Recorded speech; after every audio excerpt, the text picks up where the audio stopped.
কোনো দেশের অর্থনৈতিক উন্নয়ন নির্ভর করে মোট জনসংখ্যার কতজন অর্থনৈতিক কর্মকাণ্ডে অংশগ্রহণ করছে তার উপর।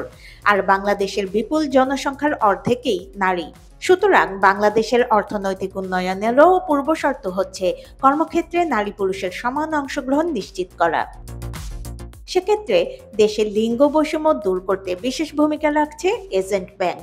এমন তথ্য জানিয়েছেন বাংলাদেশ ব্যাংকের ফিনান্সিয়াল ইনক্লুশন ডিপার্টমেন্টের অতিরিক্ত পরিচালক সোহেলি আফরিন।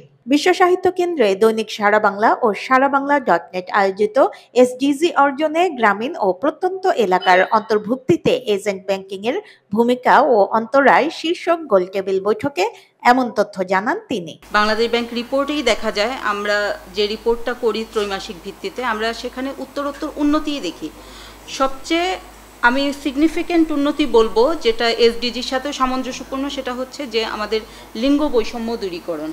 এটা আপনার কনভেনশনাল ব্যাংকিংয়ে যেটা হয়, যে কনভেনশনাল ব্যাংকিংয়ে কিন্তু মেল ফিমেল অ্যাকাউন্ট ওনারশিপের একটা ভালো একটা ডিফারেন্স আছে, বাট এজেন্ট ব্যাংকিংয়ে অ্যাকাউন্ট ওপেনিংয়ের ক্ষেত্রে ফিমেল হচ্ছে 49.76% এবং মেল হচ্ছে 49.34% সামথিং। দ্যাট ইজ মানে মেল অ্যাকাউন্ট কম ফিমেলের চেয়ে। এটা কিন্তু অন্য কোনো সেক্টরে আমার মনে হয় নেই। এনজিওতে থাকতে পারে, যেহেতু এনজিওগুলো female focused, but agent banking কিন্তু ফিমেল ফোকাসড স্পেসিফিক্যালি না।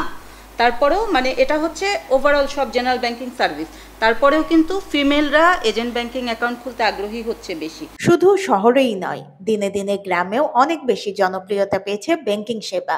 এ বিষয়ে ব্যাংকটির assistant general manager Mozammel Haque জানান, এ বছরের মধ্যে সোনালী ব্যাংক পিএলসি দেশের 500 স্থানে এজেন্ট ব্যাংকিং কার্যক্রম শুরু করতে চায়। ব্যাংক বললে ওনের মধ্যে অনেকটা ভীতি কাজ করে, যেখানে যাব, এটা অ্যাকাউন্ট খুলবো, মানে অনেক টাকা জমা রাখতে হবে বা আমাকে আসলে দিবে কিনা। তো আমরা এখানে একেবারেই রিল্যাক্স করে দিছি, যে একেবারে কম, একেবারে অল্প টাকা, একেবারে নামমাত্র একটা 10 টাকা দিয়ে সে হয়তো একটা অ্যাকাউন্ট খুলতেছে। হ্যাঁ, এবং সেটা তো ওইভাবে কিন্তু হচ্ছে না, মনিটর হচ্ছে না বা করতেছে না। হয়তো দিন শেষে এটা একটা বড় বিগ অ্যামাউন্ট সেটা হচ্ছে। তো আমরা এই জিনিসগুলো আর বৈষম্যর যে বিষয়গুলো থাকে, যেটা আমরা আসলে জুলাই বিপ্লবের পর আপনারা সবাই জানেন যে একটা বড় ধরনের পরিবর্তন আসছে। এটা কিন্তু আসলে সোনালী ব্যাংক একটা বড় ব্যাংক, আমাদের মধ্যেও কিন্তু আমরা চাইলেই অনেক কিছু আমরা করতে পারি না। যেমন সেই বিপ্লবের সাথে আমরাও এই জনমানুষের আকাঙ্ক্ষাকে কাজে লাগানোর জন্য আমরা কিন্তু এজেন্ট ব্যাংকিংকে একেবারে মানুষের একেবারে দোরগোড়ায় নিয়ে যাওয়ার জন্য আমরা এটা অব্যাহত চেষ্টা চালাচ্ছি। আমার বিশ্বাস যে আমরা হয়তো এই বছরের মধ্যেই আমরা কমপক্ষে 500+ এজেন্ট হয়তো দিতে পারবো। ব্র্যাক ব্যাংকের অল্টারনেট ব্যাংকিং চ্যানেলের প্রধান নাজমুর রহিম বলেন, গ্রাহকের আস্থা ধরে রাখতে ব্র্যাকের প্রতিটি এজেন্ট 4টি স্তরে প্রতিনিয়ত তদারকির আওতায় থাকছে। এজেন্টের কাজগুলো কিন্তু আমরা একদম রিমোট জায়গা থেকে করছি, এবং আপনি যেহেতু সাব ব্রাঞ্চের কথা বললেন, আমাদের ব্রাঞ্চের পরে কিন্তু আমাদের যেই জায়গাগুলোতে 187টা ব্রাঞ্চের পরে, এর থেকে যদি একটু আমি টিয়ার 2 সিটিজের কথা বলি, যে জায়গাগুলোতে ব্রাঞ্চ নেই, সেই জায়গাগুলোতে কিন্তু সাব ব্রাঞ্চ আসছে। সেই সাব ব্রাঞ্চগুলো আসলে কিন্তু আমাদেরকে একটা এজেন্টদেরকে খুব হেল্প করছে, কারণ হচ্ছে হলে গিয়ে লিকুইডিটি ম্যানেজমেন্টের ব্যাপারে টাকাটা, কারণ ওর ওয়ালেটে তো টাকাটা ভরতে হবে, সেইটার জন্য তো দে নিড দ্য সাপোর্ট। সেই সাপোর্টগুলো আমাদের সাব ব্রাঞ্চ দিচ্ছে, এবং আমাদের স্ট্র্যাটেজি হচ্ছে হলে গিয়ে যে আমরা এজেন্ট ব্যাংকিংটা দেশের আরও রিমোট জায়গায় নিয়ে যাব। ব্যাংকিং এজেন্ট সেবার প্রতি গ্রাহকদের এই আস্থা যাতে সবসময় ধরে রাখা যায়, এই জন্য মনিটরিংয়ে আরো বেশি মনোযোগ দেওয়ার পরামর্শ দিয়েছেন অনলাইন নিউজ পোর্টাল অর্থসূচকের সম্পাদক জিয়াউর রহমান। সামগ্রিকভাবে কয়েকটি ব্যাংকের যে কনভেনশনাল ব্যাংকিং আছে, সেখানেও যে গত কয়েক বছর যে অনিয়ম দুর্নীতি হয়েছে লাগামহীন, সেগুলোর কারণে কিন্তু সামগ্রিকভাবে ব্যাংকিং সেক্টর নিয়ে মানুষের মধ্যে একটা আস্থাহীনতা চলছে।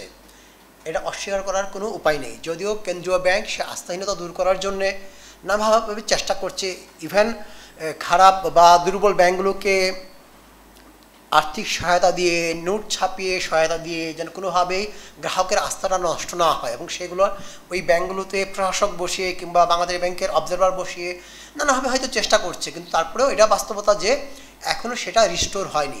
এজেন্ট ব্যাংকিং এর সেবা প্রত্যক্ষ ও পরোক্ষভাবে দেশের 12,000 কোটি মানুষের কাছে পৌঁছে গেছে বলে জানান এজেন্ট ব্যাংকিং ডিভিশনের প্রধান মোহাম্মদ আহসানুল আলম। এই 14 সন থেকে 24 সন পর্যন্ত শুধুমাত্র এজেন্ট ব্যাংকিংয়ের মাধ্যমে সারা বাংলাদেশে 21,000 এজেন্ট আউটলেটের মাধ্যমে আমরা প্রায় 2.5 কোটি গ্রাহকের দোরগোড়ায় পৌঁছে গেছি। এবং এই 2.5 কোটিকে যদি আমরা এইভাবেই চিন্তা করি যে একটি পরিবারে 5 জন সদস্য থাকে, সেই পরিবারের একটি অ্যাকাউন্ট আছে, তাহলে 2.5 কোটি যদি 5 জন থাকে, তার মানে প্রায় 12,500 কোটি মানুষের কাছে কিন্তু আমরা পৌঁছে গেছি। আমি একটা পরিসংখ্যান বলছি, এখানে হয়তো বা একটু এদিক সেদিক হতে পারে। জুলাই বিপ্লবের পর এজেন্ট ব্যাংকিংকে জনগণের দোরগোড়ায় নিয়ে যাওয়ার সর্বাত্মক চেষ্টা চলছে বলে জানান বক্তারা। মোবাইল নাম্বারটা যদি আপনি ক্লোন করতে পারেন, আপনার কিন্তু অ্যাকাউন্ট থেকে টাকা উত্তোলন করার সুযোগ আছে, যেটা এখানে নাই। বাংলাদেশ ইনস্টিটিউট অব ব্যাংক ম্যানেজমেন্টের অধ্যাপক শাহ মোহাম্মদ আহসান হাবিবের সঞ্চালনায় গোলটেবিল বৈঠক অনুষ্ঠানে স্বাগত বক্তব্য রাখেন সারা বাংলার হেড অব নিউজ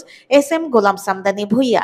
আলোচনার মাধ্যমে আমরা অনেক কিছু জানতে পারলাম, দেশের অর্থনীতিতে এজেন্ট ব্যাংকিং এর গুরুত্ব এবং এই এজেন্ট ব্যাংকিং গ্রামীণ অবকাঠামো, গ্রামীণ উন্নয়নে কি ভূমিকা রাখছে এবং সেই এজেন্ট ব্যাংকিংকে জনপ্রিয় করার জন্য আমরা আরও কী কী পদক্ষেপ নিতে পারি। সব কিছু মিলে আসলে একটা চমৎকার একটা আলোচনা হয়েছে এবং আপনারা আপনাদের মূল্যবান সময় ব্যয় করে আজকে সারা বাংলা আয়োজিত এই এজেন্ট ব্যাংকিংয়ের উপর গোলটেবিল আলোচনায় অংশগ্রহণ করার জন্য সবাইকে ধন্যবাদ জানাচ্ছি। ফারহানা নীলা, সারাবাংলা.net, ঢাকা।